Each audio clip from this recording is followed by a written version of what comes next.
여러분과 한 번 더 인사하겠습니다. 사랑하고 축복합니다.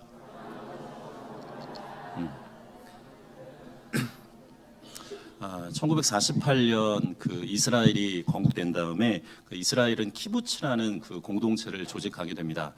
근데 이 키부츠에서 굉장히 그 저희한테 조금 의미 있는 일이 벌어지게 되는데, 저희 때는 학교 성적을 저 중학교 때만 해도 이게 전교 막 몇 등까지 이렇게 붙였던 기억이 납니다. 그리고 고등학교 때도 이게 반 뒤에다가 이렇게 성적표를 해서 좀 이렇게 서열화를 하게 됐죠. 근데 이 이스라엘 키부츠에서는 그 학교에서는 이 선생님이 아이들을 서열화해서 점수를 매기는 게 아니라, 아이들은 성적을 몰라요. 본인 성적을 모르고 키부츠 공동체로 이제 성적을 매기는 거죠. 그러니까 아이들이 본인이 가지고 있는 그 재능과 달란트대로 이제 열심히 살아가게 됩니다. 어느 날 이 학생들이 있는 그 모습을 본 한 그 손님이 거기를 이제 지나가게 됐어요. 그러면서 이 아이들한테 물어보게 됩니다. 이 중에서 그 내가 질문한 거를 맞히게 되면 상을 주겠다고 이야기해요. 근데 이제 그 질문이 뭐였냐면, 이스라엘의 두 번째 왕은 누구냐? 다 이게 아시겠죠? 근데 보통 같으면, 저희 같으면 저요 막 이렇게 했을 텐데, 이 이스라엘 친구들이 대단한 게 뭐냐면, 갑자기 한 명도 먼저 대답을 한 게 아니라 그 친구들이 서로 딱 저쪽에 가서 토론을 하는 거예요. 그리고 나서 같이 동시에 뭐라고 대답했을까요? 이스라엘 두 번째 왕이니까 솔로몬 이러시면 안 돼요. 힘들어지는데 다윗 왕이라고 이야기했어요. 그러니까 이 손님은 사실은 한 명 그냥 그 선물을 주려고 했는데, 동시에 같이 서로 논의를 하고 토의한 다음에 그 답을 딱 얘기하는 순간에 한 명이 아니라 거기에 있는 그 학생들한테 선물을 줄 수밖에 없었던 거죠. 보통 요즘 그런 걸 이제 집단 지성의 힘이라고 이야기하는데, 혼자만 이렇게 돋보이려고 하는 게 아니라 함께 어우러지는 것, 함께 지혜를 모아서 하나 된다는 건 굉장히 의미가 있는 거죠. 기원전 6세기에 그 카스피해 그 언에 그 스키타이라는 그 민족, 그 유목민족이 있게 되는데, 굉장히 그 강성한 적이 있었습니다. 근데 그때 한 왕이 이제 본인이 이제 인생의 마지막이 돼가는 것을 느껴질 때 5명의 이제 왕자들이 있었어요. 근데 이 본인이 이제 하늘나라 가면 이 5명의 왕자들이 분명히 권력을 암투할 거라는 예상이 좀 되게 되잖아요. 그러니까 이 왕이 고심을 하게 됩니다. 그러면서 일명 그 5개의 화살이라는 이야기가 전해지게 되는데, 그 왕자들을 불러요. 그러면서 화살 그 뭉치를 갖다가 그 왕자들한테 주면서 이걸 부서뜨리라고 얘기합니다. 어디서 많이, 우리나라에도 그런 이야기가 있는데, 근데 이거를 한꺼번에 그 부서뜨리려고 하니까 이게 부서지지 않는 거죠. 그리고 나서 화살 하나하나씩을 주면서 이것을 부숴보라고 이야기해요. 당연히 부서지죠. 그러면서 이 왕이 그렇게 이야기합니다. 너희가 결속하에 있는 한 스키타임은 강력할 거지만, 그것이 흩어지게 되면 스키타이의 번영은 없어질 것이다. 예전에 우리 초대 대통령이 얘기했던 것처럼 뭉치면 살고 흩어지면 죽게 되는 거죠. 여러분들 그렇습니다. 이게 하나됨은 힘의 원리가 되는 거죠. 우리가 힘을 모으지 않으면, 하나 힘으로 모으지 않게 되면, 분열되면 결국에는 힘이 약해질 수밖에 없는 것을 보게 됩니다. 사람의 마음도 마찬가지예요. 이 사람의 마음도 우리가 정신을 하나로 집중하면 어떤 일을 성취해 나갈 수 있게 되지만, 이게 마음이 분열되게 되면 어려움이 있게 되죠. 심지어 정신 분열이 일어나게 되고, 어떤 분들은 뭐 조현증이라는 그 이런 어려운 일도 벌어지게 되는데, 그만큼 하나의 마음으로 모으는 것이 굉장히 중요한 것을 보게 됩니다. 오늘 우리가 보고 있는 이 에베소서의 말씀은 우리가 뭐 윤리나 철학이나 뭐 인간사에서 말하는 처세에서 뭐 하나 되라 이런 이야기가 아니에요. 오늘 성경 말씀에서는 굉장히 중요한데, 우리가 이미 하나가 되어져 있고 그 하나 된 것을 힘써 지키라. 이것이 오늘 에베소서의 주제의 말씀이기도 하죠. 오늘 성경 말씀 4장 3절에 있는 말씀 같이 한번 읽겠습니다. 4장 3절입니다. 평화에 매는 줄로 성령이 하나 되게 하신 것을 힘써 지키라. 아멘. 그 성경 말씀 오늘 잘 읽어보시면, 평화에 매는 줄로, 그 다음 뭐라고 되어 있냐면 성령이 하나 되게 하신 것을 힘써 지키라고 이야기해요. 그러니까 주어가 지금 성령인 거죠. 이 말씀을 조금 쉽게 풀이한 그 공동번역 그 개정판이 있게 되는데, 자막에 지금 나와 있는데 조 자막을 한번 같이 읽어보도록 하겠습니다. 읽겠습니다. 성령께서 평화의 줄로 여러분을 묶어 하나 되게 하여 주신 것을 그대로 보존하도록 노력하십시오. 자막은 아직 좀 놔둬주시고 제가 다시 한번 보겠습니다. 뭐라고 되냐면, 주어가 뭐예요? 성령께서예요. 성령께서 평화의 줄로 여러분을 묶어 하나가 되게 하여 주신 것을 어떻게 해요? 그대로 보존하도록 그 다음은 노력하십시오라고 되어 있습니다. 이게 왜 중요하냐면 우리는 보통 자막을 내려주셔도 되고요. 우리는 하나가 아닌 줄을 착각할 때가 굉장히 많이 있어요. 그러나 오늘 성경은 뭐라고 되냐면 우리가 하나 되어졌고 이 하나 된 것을 힘써 지키라고 이야기합니다. 하나님은 창조주예요. 창조주시죠. 그리고 우리는 그 하나님의 창조주라고 하면 우리는 어떤 사람들이냐면 피조물인 거죠. 그러니까 피조물 입장에서 보면 우리는 모두 하나님 앞에 동등한 것을 보게 됩니다. 예를 들면 그런 거죠. 우리가 태어날 때 누구나 다 알몸으로 태어나잖아요. 뭐 태어날 때 갑자기 옷을 입고 태어나신 분 그런 분 없으시잖아요. 그러니까 태어날 땐 다 알몸으로 태어나게 돼요. 그리고 그런 이야기가 있습니다. 공술의 공수거라고 해서 우리가 태어날 때는 이렇게 꽉 뭔가 이렇게 쥐려고 이렇게 태어나지만 나중에는 다 피고 가는 게 인생인 거잖아요. 그러니까 하나님 앞에 우리가 죽고 사는 것들 다 같은 거죠. 근데 어떤 분들은 이게 본질적으로 우리가 하나인데도 불구하고 우리가 이게 하나가 아니라고 생각하게 되면 거기서부터 이제 교만이 나오기 시작하게 되는 거죠.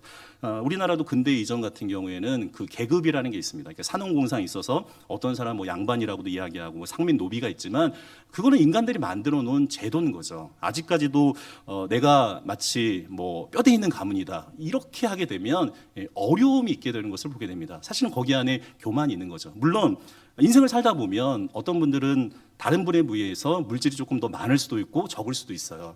어떤 분은 조금 더 공부를 해서 지식이 많을 수도 있고 적을 수도 있어요. 그러나 그것이 뭐 본질적으로 사람을 다르게 하는 건 아닌 거죠. 물론 남성과 여성이 이렇게 성별적인 차이가 있긴 하지만 근본적으로 보면 하나님 앞에 우리 모두가 하나라는 거예요. 그 인식을 가져야 된다는 거죠. 그러니까 사도 바울은 그 인식을 가지고서 오늘 이야기하는 것을 보게 됩니다. 오늘 성경 말씀 보시게 되면 아까 제가 성경 읽을 때도 바울 서신이라고 이야기하는데 이 성경은 에베소서예요. 그림을 한번 보여주시겠습니까? 그림을 한번 보여주시면 저게 지금 사도 바울의 2차 전도 여행인데 중앙에 보시게 되면 에베소라는 도시가 있어요. 보이시죠? 보시게 되면 이게 지금 터키, 예전에 소아시아라고 이야기하고 이제 그리스가 있는데 저 에베소라는 도시가 지금 터키에 있지만 이게 그 터키 지방과 소아시아 지방과 그리스 지방을 갖다가 중심하고 있는 굉장히 중요한 도시가 되는 것을 보게 됩니다. 그 다음 장 그림 한번 더 보여주시면 저게 지금 에베소의 복원도예요. 그러니까 2000년 전에 에베소가 저런 도시였던 거죠. 그러니까 사도 바울이 전도 여행 2차 여행을 떠났을 때 에베소가 이제 저런 규모의 도시인데 이게 놀라운 건 그 로마가 대제국인데 에베소가 그 당시 로마의 두 번째 도시예요. 그러니까 인구가 한 50만 명이 되는 정도로 굉장히 큰 도시가 되고 이게 재밌는 게 뭐냐면 그 지금도 우리나라가 굉장히 그 좋은 나라에서 거의 뭐 24시간 이렇게 불을 밝히고 있는데 2000년 전에는 그러기가 굉장히 어렵거든요. 근데 로마와 알렉산드리아와 에베소만이 밤새 불을 켤 수 있는 도시인 거죠. 그러니까 그만큼 도시가 굉장히 큰 도시였고 거기에 보면 가신 분들 가운데 이제 셀수스 도서관이라는 게 있어요. 그게 그 당시 고대에는 그 3대 도서관을 이룰 정도로 굉장히 큰 도서관이 되는 거죠. 그만큼 이 에베소라는 곳이 굉장히 사람이 많은 곳이었고 거기 안에는 굉장히 다양한 사람들이 이 배경을 갖고 있었다는 거죠. 그리고 우리가 그것을 좀 인식하면서 오늘 본문을 보게 되면 이해폭이 훨씬 더 넓어질 것 같습니다. 오늘 말씀 같이 한번 또 보시려고 하는데 오늘 성경 말씀 1절과 2절에 있는 말씀 같이 읽도록 하겠습니다. 1절과 2절입니다. 그러므로 주 안에서 갇힌 내가 너희를 권하노니 너희가 부르심을 받은 일에 합당하게 행하여 모든 겸손과 온유로 하고 오래 참음으로 사랑 가운데서 서로 용납하고 이게 굉장히 중요한 말씀인데 오늘 성경에 그런 얘기가 나와요. 뭐라고 되어 있냐면 그러므로 그다음 뭐라고 되어 있냐면 주 안에서 갇힌 내가 이 내가는 누굴까요? 네, 바울이겠죠. 바울인데 이게 굉장히 그 사도 바울 입장에서는 좀 의미 있는 그 문구예요. 이게 사도 바울이 뭐라고 얘기했냐면 주 안에 갇힌 나라고 이야기해요. 그러니까 그 주님의 복음에 내가 갇힌 자일 뿐만 아니라 지금 사도 바울이 감옥에 갇혀 있는 상황인 거예요. 근데 그럼에도 불구하고 이 사도 바울이 뭐라고 얘기하냐면 이 에베소 교인들에게 내가 너희에게 권할 게 있다는 거예요. 그 권할 게 뭐냐면 너희가 부르심을 받은 일에 합당하게 행하라고 이야기해요. 하나님이 너희에게 분명히 부르심을 줬는데 그 부르심 받은 대로 행하라는 거죠. 근데 그 내용이 어떤 거냐면 하나 된 것을 이제 힘써 지켜나가라. 그거에 대한 내용인데 특별히 오늘 말씀 2절에 보게 되면 어떻게 우리가 하나 된 것을 힘써 지킬 수 있을까? 그러니까 네 가지의 덕목을 이야기하는 것을 보게 됩니다. 우리 2절에 있는 말씀을 한 번 더 읽으시면 좋을 것 같은데 우리 2절에 있는 말씀 같이 읽겠습니다. 모든 겸손과 온유로하고 오래 참음으로 사랑 가운데서 서로 용납하고. 오늘 이 본문이 굉장히 또 중요한 본문이에요. 하나님께서 우리를 분명히 하나 되게 만드셨는데 어떻게 하면 이 하나 된 것을 힘써 지킬 수 있을까? 네 가지를 사도 바울이 이야기합니다. 그 네 가지를 함께 좀 묵상하려고 하는데 첫 번째가 뭐냐면 오늘 성경에 뭐라고 돼 있죠? 겸손이라고 얘기해요. 겸손. 이게 헬라어마로 타베이노 플로슈네스라는 말인데 이 말은 말 그대로 겸손은 하나님 앞에 자기를 낮추는 거예요. 성경에 보면 예수님의 그 12명의 제자 중에 첫 번째 되는 제자가 있어요. 그 제자는 베드로라는 사람이죠. 이 베드로는 굉장히 다혈질적인 좀 성격을 갖고 있는 것 같아요. 그래서 이제 모든 사람들의 어떤 일이 있으면 뭐 저요 하는 것처럼 먼저 앞서 나가는 것을 보게 됩니다. 그러나 이 사도 베드로가 다혈질적이고 앞서가고 뭐 그런 점들은 굉장히 열정적인 건 좋은데 사도 바울이 예수님 앞에 굉장히 아픈 일이 있어요. 어떤 일인지 아시죠? 예수님이 십자가에 달려 돌아가시기 전에 베드로가 3번을 부인해요. 그리고 거기서 사실은 끝나는 게 아니라 다시금 예수님이 베드로를 만나잖아요. 요한의 아들 시몬아, 네가 나를 사랑하느냐? 베드로가 3번 부인했는데 주님께서 그 3번의 이야기를 통해서 이 베드로를 다시금 회복시켜 주시죠. 그리고 사도행전을 통해서 성령을 통해서 베드로가 다시 회복되어지게 돼요. 말씀 한 구절을 좀 그 자막으로 한번 보여주시면 베드로전서 5장 5절에 있는 말씀인데 우리 같이 한번 읽도록 하겠습니다. 같이 읽겠습니다. 젊은 자들아 이와 같이 장로들에게 순종하고 다 서로 겸손으로 허리를 동이라. 하나님은 교만한 자를 대적하시되 겸손한 자들에게 은혜를 주시느니라. 아멘. 저 성경 말씀 잘 보시게 되면 어떤 말씀이냐면 서로 겸손으로 허리를 동이라는 말이 있어요. 서로 겸손으로 허리를 동이라. 이게 기가 막힌 말씀입니다. 왜냐하면 요한복음 13장에 보시게 되면 예수님의 그 세족식 이야기가 나오게 돼요. 원래 이게 발이 더러우면 발을 닦아줘야 되는데 지금 이 제자들의 마음에는 교만과 시기와 질투가 지금 가득 차 있는 상태예요. 그러니까 주님은 지금 십자가의 길을 가고 있는데 이 제자들은 지금 누가 예수님의 영광의 자리에 갈 줄 알고 누가 영광의 자리 좌편과 우편에 있어야 될지 그걸로 막 마음속에 가득 차 있는 거죠. 아무도 발을 닦아주지 않고 있을 때 주님께서 대야와 그리고 수건을 어떻게 하냐면 허리에다가 동이세요. 그리고 자기를 배반하는 그 가룟 유다까지 어떻게 하시냐면 한 사람 한 사람 겸손함을 가지고 발을 닦아주시죠. 아까 전에 이 베드로전서 5장 5절은 그 말씀이 연상이 되는 거예요. 이게 사도 바울이 이 기가 막힌 말씀이라는 게 그런 말씀인 거예요. 서로 겸손으로 허리를 동이라. 이 말을 우리나라 표현로 이야기하면 서로 겸손을 어떻게 보면 앞치마를 두르라 이런 뜻인 거죠. 사도 바울은 하나님 보시기에 겸손하지 못한 모습들이 많았는데 그 예수님의 그 세족시 이야기를 통해서 다시금 자신의 모습을 바라보게 돼요. 그리고 정말 겸손을 하나님 앞에 낮추는 것임을 깨닫게 되죠. 우리가 겸손을 하려고 하면 나를 바라보면 겸손하기 되게 어렵거든요. 그러나 겸손의 모범이신 그 주님을 바라봅니다. 그리고 다시금 나를 바라봐요. 교만한 나를 바라봐요. 그리고 다시 한번 깨닫는 거죠. 어떻게 하면 하나님 앞에 겸손함으로 나아갈 수 있을까? 아까 전에 성경 말씀 보시게 되면 하반절에 그런 말씀이 있습니다. 하나님은 교만한 자를 대적하시되 겸손한 자들에게 은혜를 주시느니라. 예전에 어느 덕망 있는 주교가 광야를 지나가게 됐어요. 근데 이 광야를 지나갈 때 사단이 이 주교를 시험하게 됩니다. 어떻게 시험을 하냐면 이 가브리엘 천사로 변화돼서 이 주교한테 그런 얘기를 해요. 하나님이 나를 당신에게 보내셨습니다. 그 말을 듣고서 이 주교가 깜짝 놀랍니다. 어떻게 나같이 교만한 사람에게 하나님의 천사인 가브리엘이 올 수 있겠습니까? 아닙니다. 그건 절대 아닙니다. 근데 그 이야기를 듣고 그 사단이 뭐라고 얘기하냐면 겸손한 자는 내가 시험할 수 없다. 그런 이야기를 해요. 근데 이게 왜 우리한테 의미가 있는 말이냐면 겸손한 자는 사단도 시험을 할 수 없다는 거죠. 어떤 사람들에게 시험하냐면 결국에는 교만한 사람, 그들에게 시험이 있는 것 아니겠습니까? 오늘 성경 말씀 보시게 되면 두 번째로 어떻게 하면 우리가 하나 된 것을 힘써 지킬 수 있을까? 두 번째는 뭐라고 돼 있죠?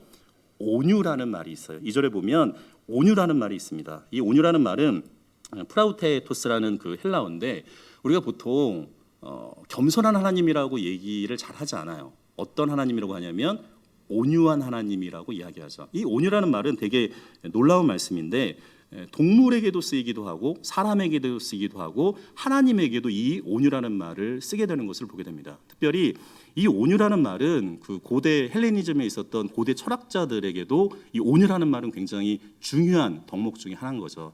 특별히 아리스토텔레스, 우리가 보통 그 로마 이전에 이제 그 그리스가 있게 되는데 그리스는 그 자연 철학에서 이제 그 인문주의, 그 인간으로 관심사를 옮길 때 소크라테스, 그다음에 플라톤, 나중에 철학을 완성하는 사람이 아리스토텔레스예요. 근데 이 아리스토텔레스가 이 온유에 대해서 굉장히 관심이 많습니다. 그러면서 이 온유를 그 뭐라고 이야기하냐면 이 온유는 그 힘을 잘 조절하는 거예요. 그러니까 예를 들면 우리가 온유 그러면 굉장히 약할 거다, 그러니까 이렇게 생각하는데 이 온유는 원래 주인에게 잘 길들여져서 쉽게 다룰 수 있는 그 야생 동물의 상태를 의미하게 되는 거죠. 그 지구상에서 거래되는 동물 중에 혹시 가장 비싼 종의 동물이 뭔지 아시나요? 오늘 갑자기 퀴즈가 됐는데 그림을 한번 보여주시면 저게 말이에요. 말인데 일명 그 서러브레드라는 말인데 저 말은요 한 24개월, 그러니까 실전 경마로 뛰지 않은 상태의 종의 말인데 최소 저게 150억이에요. 기가 막힌 말인 거죠. 그래서 이게 말들의 세계는 굉장히 오묘해요. 내려주셔도 되는데, 근데 그 말 중에서 가장 으뜸인 말은 아라비아 말이에요. 아라비아 명마의 말인데, 그 아라비아 명마 중에 우리가 잘 아는 그 그림이 하나 나오는데, 그림 한번 또 보여주시겠습니까? 오늘 그림이 좀 많은데, 저 그림은 아시죠? 저건 배너 그림인데 배너에 보면 저 유명한 전차 그림, 전차 장면인데 보면 지금 말이 네 마리가 있잖아요. 저 말이 아라비아 말이에요. 그러니까 아라비아 명마 말인데 그래서 보시게 되면 그 주인도 아라비아 사람인 거죠.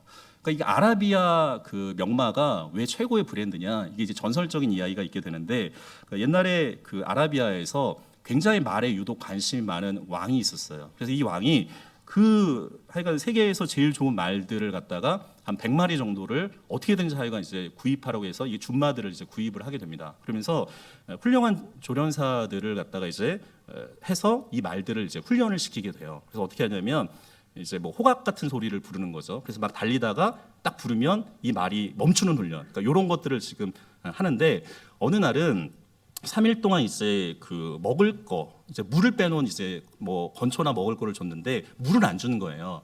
그리고 나니까 이 말들이 얼마나 갈증이 나겠어요. 근데 이 100마리의 말을 갖다가 이제 그 물이 있는 곳으로 이제 풀어놓죠. 그러면 말들이 본능적으로 이 100마리의 말들이 막 이렇게 뛰면서 어떻게 하겠어요? 물 있는 곳으로 달려가야 되는 거죠, 당연히. 근데 그때 이 조련사가 호각 같은 걸 딱 불러요.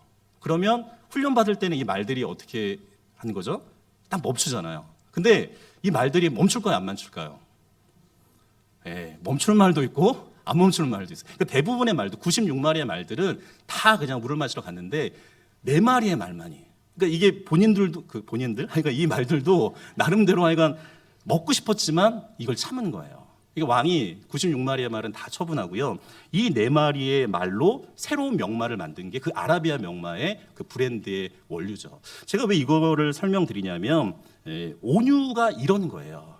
온유는 부드러움이 있지만 그 배후에는 뭐가 있냐면 강철 같은 힘이 있어요. 약해 보이지만 사실은 강한 힘이 거기 안에 담겨져 있는 것을 보게 됩니다. 그 강철 같은 힘이 있지만 그 힘을 마음대로 사용하지 않아요. 하나님 앞에 오직 하나님을 위해서 참된 것을 위해서 써나가는 것, 우리가 그것을 온유라고 이야기합니다. 그리고 온유하면 성경 속에 생각나는 한 사람이 있습니다. 출애굽기에 나오는 모세예요. 이 모세가 인생이 재밌는 게 120을 사는데 40년 이렇게 그 세 마디로 끊을 수가 있는데 40년은 이집트 왕자, 그리고 40년은 목동으로 살죠. 40년은 이스라엘의 지도자로 살아가요. 모세가 그 40년 전에 청년 때까지는 굉장히 혈기가 있는 사람이었어요. 나중에는 물론 민족을 위해 썼지만 사람을 죽이는 살인자가 되기도 합니다. 또 40년 동안 목동으로 있게 돼요. 그러면서 여러 가지 비난과 욕이 있지만 그것들을 하나하나씩 감내하면서 이겨나가요. 나중에는 누나의 미리암도 모세를 이렇게 비난할 때가 있어요. 그럼 오늘 성경 민수기 12장 3절에는 뭐라고 얘기하냐면 이 사람 모세는 온유함이 지면의 모든 사람보다 더하다는 이야기를 이야기합니다. 그런데 오랜 신앙생활 속에서 이게 훈련되어져서 온유한 성품을 이뤄가는 거죠. 여러분들 공동체도 마찬가지입니다. 공동체가 하나님께서 하나 되었지만 그 하나 된 것을 더 하나 되게 하는 사람들의 성품이 겸손뿐만 아니라 오늘 말씀하는 온유가 있는 거예요. 우리 성지교회 성도분들이 늘 하나님 보시기에 온유한 사람으로 살아가기를 간절히 소망합니다. 세 번째 오늘 성경 말씀 보게 되면 오늘 성경 2절에 뭐가 나와 있죠? 오래 참음이란 말이 나와요. 이거 이제 헬라어 말로 마크로 디미아스라는 뜻인데 이게 마크로스라는 말은 이제 시간이 걸리다, 그러니까 멀다는 뜻이에요. 그리고 디모스라는 말은 이제 강한 욕망이라는 뜻인데 이게 사람이 뭐가 이렇게 화가 나면 이제 분노가 나게 되는데 이 분노가 나기까지 이게 시간이 굉장히 오래 걸린다. 그러니까 이런 뜻이 지금 오래 참음인 거죠. 여기는 사실 두 가지의 의미가 있는 것을 보게 됩니다. 하나는 어떤 약속을 바라보고 참는 모습, 그게 하나가 있고 또 하나는 특별히 사람이나 환경에 대해서 참아가는 것, 이것을 이제 오래 참음이라고 이야기해요. 그런데 오래 참는 건 그냥 참는 게 아니죠. 하나님을 보고 오래 참는 거고 아까 전에 얘기했던 겸손함을 가지고 그 사람과 상황을 참아가는 것, 이것을 오래 참음이라고 이야기합니다. 누가 나를에게 비난을 하든 말든 그 사람이 잘 되고 못 되든 내가 그 사람에 대해서 심판한 마음을 갖고 있지 않아요. 왜냐하면 나와 하나님 관계가 굉장히 중요하기 때문에 신앙적으로 그것을 참아내는 거죠. 그런데 여기에 오래 참으면 사실은 비판과 책망도 없는 것을 보게 됩니다. 예전에 그리스, 특별히 그 마게도냐 지방에서 굉장히 훌륭한 사람이 한 명이 나와요. 그리스 역사상. 그 사람이 이제 알렉산더 대왕인데 이 알렉산더 대왕이 그 세계적인 대제국을 이루게 됩니다. 세계적인 대제국을 이루다 보면 전투를 많이 하게 되잖아요. 그러니까 전장에 많이 나가다 보면 여러 가지 이제 상처를 많이 입게 되는 거죠. 그러다 보면 뭐 얼굴이나 여러 가지 몸에 이제 상처를 받게 되는데 문제는 우리나라도 뭐 그런 경우가 있지만 이게 왕의 그 초상화를 그리려고 하면 이거를 잘 그려야 되잖아요. 요즘 뭐 사진을 할 때 뭐 이렇게 뽀샵도 있고 뭐 이렇긴 하지만 예전에는 이걸 이제 그 화가들이 그림을 그려야 되니까 그림을 그리려고 봤더니 왕의 얼굴에 이제 여러 가지 상처가 있는데 이거를 다 그리자니 좀 그렇고 안 그리자니 이게 거짓말하는 것 같고 이게 되게 어려움이 있는 거죠. 근데 어떤 화가가 이 알렉산더 대왕을 딱 보면서 어떻게 그림을 그릴까 생각을 하다가 이렇게 그 상처가 있는 부분을 이렇게 손으로 이렇게 하는 장면으로 그림을 대체했어요. 그러면 사실은 그 상처가 어떻게 해요? 가려지는 거잖아요. 오래 참음은 사실은 그런 거죠. 남의 실수가 분명히 있어요. 그러나 그것을 참는 거죠. 비판하고 떠들고 심판하고 저주하는 게 아닌 거예요. 여러분들 신앙적으로 이렇게 오래 참을 때 사실은 공동체를 하나 되게 하는 귀한 요소가 되는 것을 보게 됩니다. 마지막 오늘 성경 보시게 되면 마지막은 뭐라고 되어 있나요? 사랑이라고 이야기해요. 우리 2절 말씀 다시 한번 읽어볼까요? 2절입니다. 모든 겸손과 온유로 하고 오래 참음으로 사랑 가운데서 서로 용납하고. 네 번째는 사랑입니다. 이 사랑은 너무 많이 들었던 이야기예요. 특별히 헬라어에서는 이 사랑이라는 단어를 굉장히 그 세분해서 그러니까 네 가지 정도로 이야기를 하게 되는데 여기의 사랑은 이제 아가페, 그러니까 하나님의 사랑을 보통 이제 아가페라고 이야기를 하게 되죠. 우리가 그 남녀 간의 사랑을 보통은 에로스라고 이야기해요. 그리고 가족 간의 사랑을 뭐라고 하냐면 스톨게라는 말을 쓰고 그다음에 친구 간의 우정을 필리아라고 이야기해요. 근데 여기에서 쓰여지는 이 사랑은 하나님이 우리에게 조건 없이 주어지는 그 사랑이 이제 아가페를 이야기하죠. 어떤 분들은 그런 이야기를 합니다. 그러니까 인간에게 이 네 가지의 사랑이 있는데 처음에는 인간은 에로스로 태어나요. 그러다가 스톨게를 통해서 성장하게 되고 필리아를 통해서 성숙해지고 나중에 아가페를 통해서 완성되어진다고 이야기해요. 정말로 그런 것 같아요. 왜냐하면 성경에서는 하나님이 우리에게 주시는 가장 큰 은사가 뭐냐면 사랑이잖아요. 그 사랑으로 사랑하지 못하는 것들을 사랑해 나가는 과정이 결국엔 사랑 아니겠습니까? 요즘은 그 현대 그 뇌과학이 이제 발달해서 신경학자들이 그러니까 인간의 두뇌에 대한 관심도 많아지게 되는데, 특별히 인간의 두뇌를 좀 세 개의 계층이 있다고 이야기합니다. 이게 첫 번째 계층은 어떤 거냐면 파충류의 뇌라는 부분이 있다는 거예요. 그러니까 이건 어떤 거냐면 인간이 어떻게든지 살려고 하는 생존하는 욕구, 그 욕구를 가지고 있는 뇌는 이제 파충류의 뇌라고 이야기하고, 두 번째는 이게 포유류의 뇌라고 이야기하는데, 보통 인간이 태어날 때 아이가 정말 이렇게 엄마 젖을 찾아가잖아요. 그래서 우리가 젖 먹던 님대로 뭐 이렇게 하는 것처럼 이게 아기를 정말 이렇게 태어났을 때 아이가 이렇게 엄마 젖을 향해서 이렇게 가는 걸 보게 되면, 본능적으로 가는 걸 보면 이게 놀라운 것을 보게 됩니다. 이게 이제 그 포유류의 뇌라고 이야기해요. 그러니까 대단한 본능력이자 이제 생명력인 거죠. 그리고 세 번째 뇌가 있는데, 이거는 영장류의 뇌라고 얘기하는데, 아까 얘기했던 이제 파충류 뇌와 포유류의 뇌가 이렇게 좀 복합적으로 있는 거예요. 그래서 2단계가 되면 사람이 여러 가지 사고를 조금 하게 되죠. 그러니까 남들에게 뭐 자랑하고 싶기도 하고, 뭐 성취욕도 갖게 되고, 여러 가지 조금 발전하는 뇌가 이 단계인데, 근데 이 뇌로만 끝나게 되면 사람하고 사실은 동물하고 별 차이가 없는 것을 보게 됩니다. 이것을 뛰어넘는 뇌가 있다는 거예요. 그게 어떤 거냐면 가장 높은 차원의 뇌, 사랑의 뇌라는 게 있다는 거죠. 우리가 사실 뭐 인간이 동물이긴 하지만 그 동물을 뛰어넘는 것이 있잖아요. 그게 다른 게 아니라 사랑인 거죠. 사랑이 없다면 동물과 뭐 차이가 어떤 게 있겠습니까? 근데 사랑이란 건 절대적인 조건인 거죠. 그리고 이것을 깊이 있게 생각해 볼 필요가 있습니다. 사랑이란 절대 조건인 거예요. 그러니까 살아가는 데 있어서 절대 조건이 아니라 우리가 인간이라는 존재 자체의 절대 조건인 거죠. 깊이 있게 생각해 볼 필요가 있습니다. 그런데 사랑이 인간 행복의 절대 조건이에요. 이것이 없으면 인간이 될 수가 없는 거죠. 그래서 오늘 성경은 뭐라고 얘기하냐면 사랑 가운데 서로 어떻게 하라고 해요? 용납하라고 이야기해요. 그 사랑으로 공동체가 사실은 하나가 되어지게 되는 거죠. 오늘 성경 말씀 4절부터 6절까지 있는 말씀 같이 읽겠습니다. 4절부터 6절입니다. 몸이 하나요 성령도 한 분이시니 이와 같이 너희가 부르심의 한 소망 안에 부르심을 받았느니라. 주도 한 분이시오 믿음도 하나요 세례도 하나요 하나님도 한 분이시니 곧 만유의 아버지시라. 만유 위에 계시고 만유를 통일하시고 만유 가운데 계시도다. 아멘. 오늘 성경 말씀 4절부터 6절까지를 잘 보시게 되면 하나에 좀 집중해 볼 필요가 있습니다. 오늘 성경에 뭐라고 되어 있냐면 몸도 하나다. 그리고 성령도 하나다. 그리고 4절에 보면 소망도 하나라고 얘기해요. 그리고 5절에 보게 되면 주도 한 분이고 믿음도 하나고 세례도 하나고, 그리고 7절에 뭐라고 돼 있죠? 6절에 뭐라고 돼 있죠? 하나님도 한 분이다. 여기 보면 7개의 단어가 다 하나됨을 강조하는 것을 보게 됩니다. 그리고 오늘 성경 에베소 6장 하반절에 뭐라고 되냐면 그 7개의 단어가 하나인데 6장 하반절에 뭐라고 되냐면 곧 만유의 아버지시라. 만유 위에 계시고 만유를 통일하시고 만유 가운데 계시도다. 하나님께서 그 모든 만물들을 통일하시고 하나로 만드신다는 거예요. 근데 이게 굉장히 우리한테 의미가 있습니다. 아까 전에도 말씀드렸지만 우리가 하나님 앞에 피조물인 거잖아요. 그 하나님이 창조해 주시잖아요. 여러분들 교회에 머리가 있어요. 그 머리가 누구냐면 예수 그리스도 주님이시잖아요. 근데 우리는 머리가 아닌 거죠. 우리는 지체예요. 근데 이것을 깊이 있게 생각하지 않으면 교회에 어려움이 있을 수 있습니다.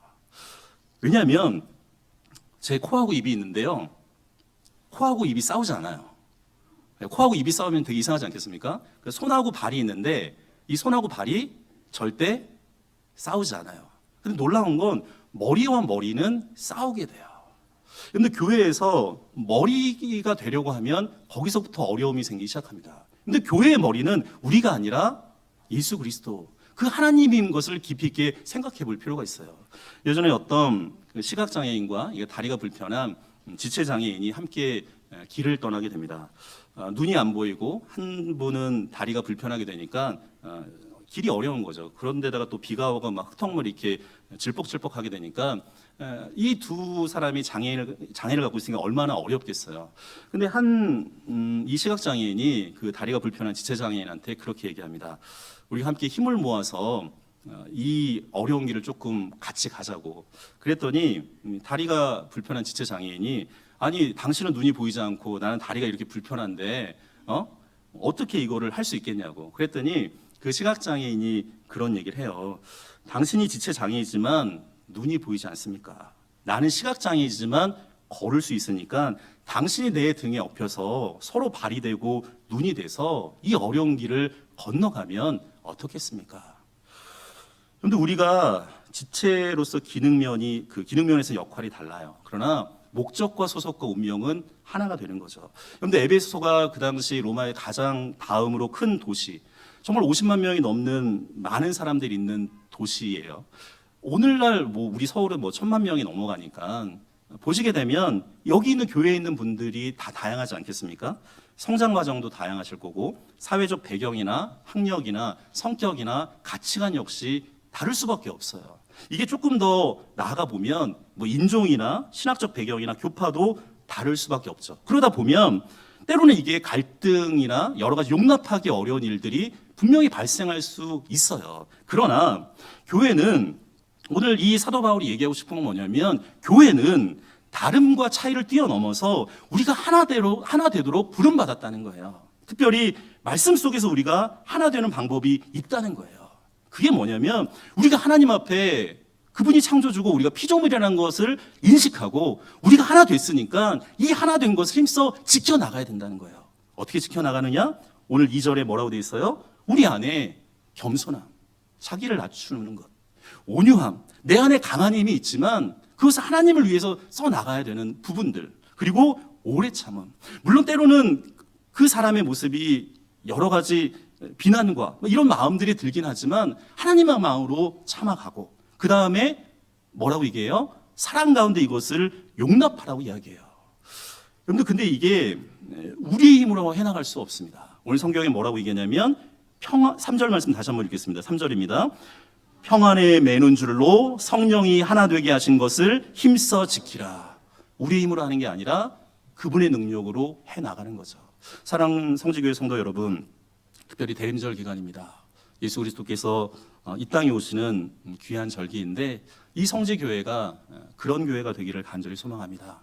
성령 안에서 우리가 겸손하고 온유하고 오래 참음과 사랑함 가운데 용납함을 통해서 누구나 많은 사람들에게 오고 싶은 교회, 그 교회가 성지교회가 되기를 간절히 축원드립니다. 우리 시간 기대라는 찬양 같이 찬양하겠습니다.